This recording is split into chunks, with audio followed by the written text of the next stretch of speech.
Yo, what's going on? This is Kurt and I'm back for another video. The topic of the video today is Prelude to the Burial versus Cremation, the Rise of the Phoenix. Pardon me. Prelude to the Burial versus Cremation Workshop, the Rise of the Phoenix. So today I'm going to give you guys a bit of information to make you understand the importance of understanding burial versus cremation. But first, I have two announcements to make. So, like I spoke about in the last video, I'm going to do a Q&A, and I'm also going to do the workshop. So the Q&A is going to be on July 20th at 2 p.m. It's a Saturday, so there's an admission fee. So whoever's interested, you email me, you send me your question, I'll give you the details for the admission fee. So that's for the Q&A. There's no limitations when it comes to the spots. Whoever comes. The other one is on August 3rd at 3 p.m. On Saturday, August 3rd at 3 p.m. This one is going to be limited. There's going to be limited spots. So on August 3rd, what are we going to see? We're going to see the science of burial versus cremation and why reincarnation is not real. The reason people get cremated is because they say it accelerates cremation, it accelerates reincarnation, but reincarnation is not real in the first place. So why are you doing or choosing burial? You're choosing cremation. They're utilizing cremation to mimic a process which is the rise of the phoenix. Because if you live a life according to the principles of the four elements or the principles of any system that you follow, you will rise like the phoenix in the grave. So what do they say about the phoenix? Now, before I start, let me tell you what we're going to see on August the 3rd at 3 p.m. Saturday. Why you should not get cremated. What is the significance of burial? What is it that is being buried? The science behind burial. I'm going to give you guys practical rites of burial. So you hear about the Egyptians, you hear about those people and they're burying people and they had the rites of the dead. I'm going to give you the science, the archetypal science behind all of that so you understand it. The lunar trap of cremation and the parallel between the mother's womb and your grave. So essentially, burial is the alchemical science of the phoenix. A phoenix obtains new life by rising from the ashes of his predecessors. In the last video that I made about the Baphomet, where I told you Satanism is a blood sport, I told you eventually you have to undo yourself from the influence of your blood. You have to become autonomous, sovereign, and independent of the blood. That's what they're speaking about here. A phoenix obtains new life by rising from the ashes of its predecessors. The ashes of your predecessors is nothing but the blood. Now, to tie all of this together, I want to speak to you guys about a show that I think you guys should watch. It's called Monk. Monk describes the story of a master of light that is being initiated into the mysteries of fire. So a master of light initiated into the mysteries of fire. I'm going to read a passage from the book Chicken Kabbalah by Lon Milo Duquette to make you to give you more perspective on the show Monk and what it's attempting to show you. So Yod is the path number 20. It joins Chesed to Tiferet. Yod is a flame. Blow upon it and you create all the other letters of the Hebrew alphabet. Yod is my favorite Hebrew letter because it is so simple. It is the perfect pattern of primal creation, a point extending to become the whirling motion. It is the Phi, the seed of the golden spiral, the mystic G in your grandfather's Masonic ring, the yin and the yang, the human embryo, the blueprint of ram's horns and the nautilus, the swirling cream in your coffee, the billowing dynamics of smoke and air and water. It sets the pattern for our fingerprints, our DNA, and the shape of great galaxies. It is the primal male Shiva divine fire that plunges joyously into the female Shakti ocean of divine water. Yod is spelled Yod Vav Dalet. Using Kabbalistic logic, Yod is the key creative instrument of the deity in the same way that the hand is a creative instrument of human beings. The human hand, however, is only the mundane member of creation. A secret and more profound equivalent of the creative hand is the spermatozoon itself, of which I believe Yod is the most appropriate hieroglyph. Yod is one of the 12 simple letters and represents the zodiacal sign of Virgo. The equivalent of Yod in the tarot is the Hermit. So essentially, what do we have? We have Adrian Monk.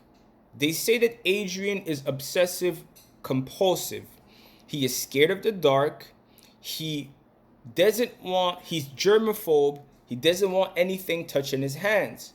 What are they describing to us? They are describing a master of light getting initiated into the mysteries of fire. One of the main culprits of this entire confusion is the knowledge about Kundalini and the chakras. I'll repeat, and I've said, and I'll say again, Kundalini is not real fire. At best, it is lunar light or psychosomatic fire. The seals on the chakras are like someone who builds a reality and refuses to see anything outside of said reality. So instead of taking the 100% of all the facts and all the parts into consideration, they merely take 20% and leave the other 80% that doesn't fit into their narrative outside. That's what Adrian Monk is. He represents a monk. But remember, I told you, Ogu is Buddha, or Buddha is Ogu. They're not the same entity, but they represent the same thing in two different cultures. Ogu and Buddha are both masters of fire and of light. So what happens to Monk? Monk lost his wife of 7 years, which is Trudy, in a car bombing. The car fire, the car metal, and the bomb fire. He lost his wife in a bomb fire, but it haunts him for the rest of for the entirety of the show, because he can never figure out. He could figure out every single crime, but he can never figure this one out. Why? Because it belongs to everything that is outside of where he wants to look. Monk refuses to get his hands dirty. He's germaphobe. He is the hermit. If you know the hermit in the tarot, the hermit is always looking at the light. He's obsessed by light. What is the light? The light is the artificial system which they call the chakras, or which they call the Kundalini light or the Kundalini fire, that only takes into account 20% and leaves the other 80% out. Monk, in the first episode, he goes to a crime scene, and speaking to the nurse who is his attendant, he tells her, I think I left the stove at home. I think I left it open. Could you go see? And she's like, yo, you're on a crime scene right now. You closed the stove. But he's not sure. Why isn't he not sure? What does the stove represent? the stove is a symbol in alchemy for the fire that will allow you to accomplish the great work. So automatically they're telling us Monk has no control and Monk has no trust in the stove. And the entire show is him slowly but surely leaving the comfort of light and going into the darkness and getting his hands dirty and becoming practical with it. You also see him in most episodes, he's touching lamps. What is that hearkening to? Again, it's hearkening to the symbol of the hermit. He's dressed in brown like a hermit. He is a monk. In the first episode, you see him on his therapist's couch and there's two cushions with Buddha faces on it. That's a prelude to let us know what he wants to become, what he's trying to achieve.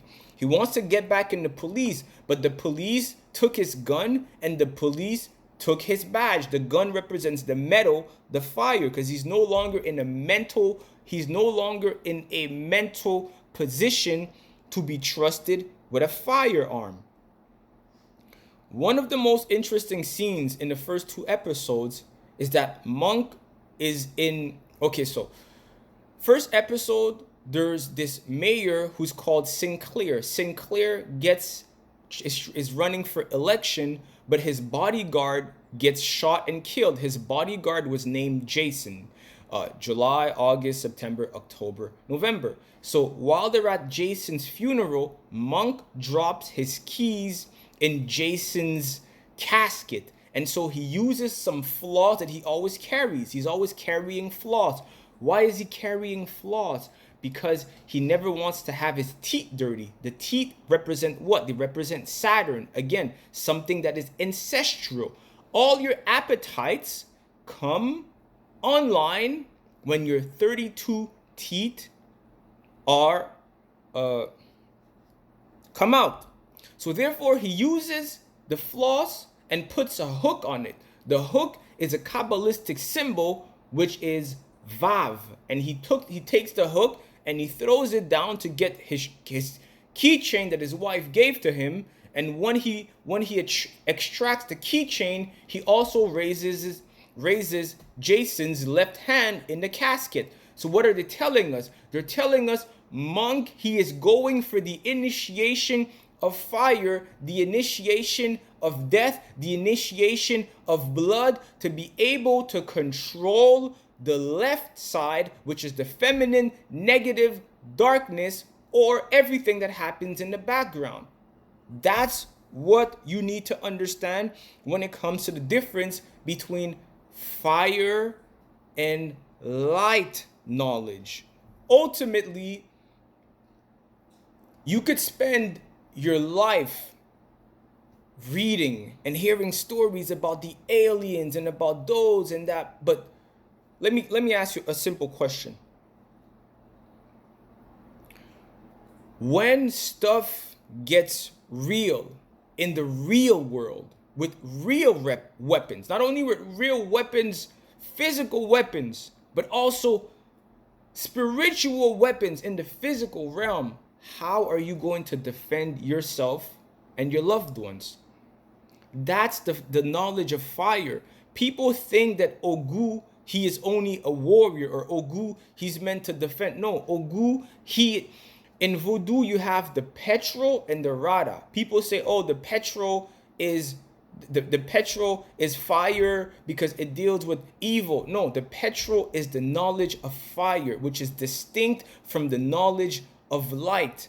The knowledge of light is useful, but ultimately when you want to be able to undo yourself, to graduate beyond the possibility of ever forming a body which requires blood, which requires ancestry, you need to work with the knowledge of fire. Reincarnation is not real. However, possession is. So being in a body that depends on blood is a form of possession.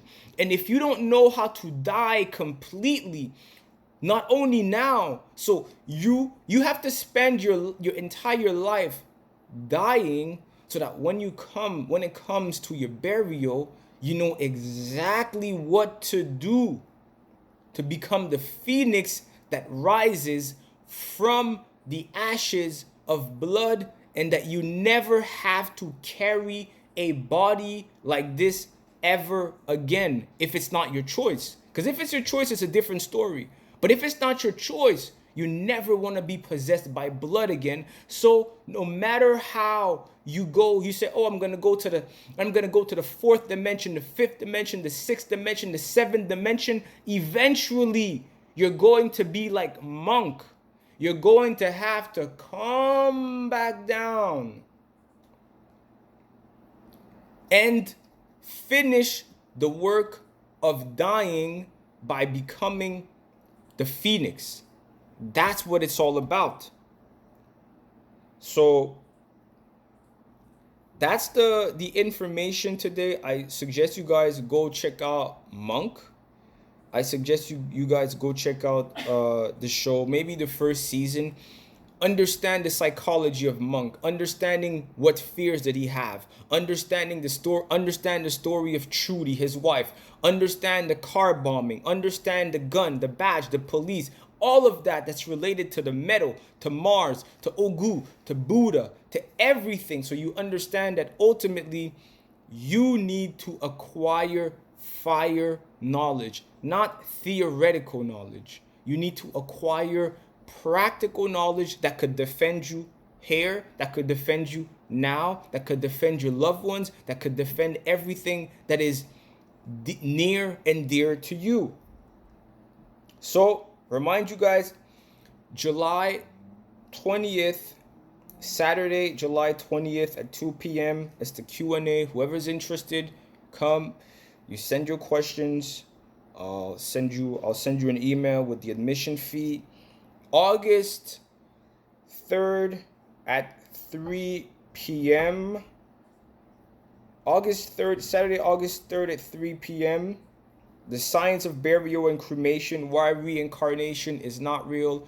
Nobody's ever reincarnated. The concept of reincarnation is absolutely not real. Yes, I just told you that just like Monk, you will have to come back, but it has nothing to do with reincarnation.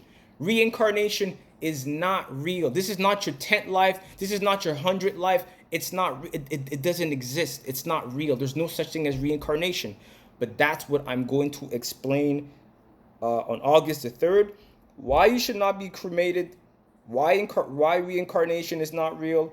What is being buried. The science behind burial. The practical rites of burial. The lunar trap of cremation. The parallel between the mother's womb and your grave. Also, I'm going to be talking about the crook and the flail that the pharaohs have, and what does the uraeus that protrudes from the pharaoh's forehead, what does it represent? Does it represent something that is possessing them, or is it something positive? So August the 3rd, 3 p.m. Yeah, that's going to be the workshop. That was the prelude to the burial versus cremation, the rise of the phoenix. Burial is the science of alchemy. It is the final rites of alchemy to help the process of the phoenix, for the phoenix to rise from the ashes of ancestral blood and of lunar possession. All right, so comment, share, like, and subscribe. Peace.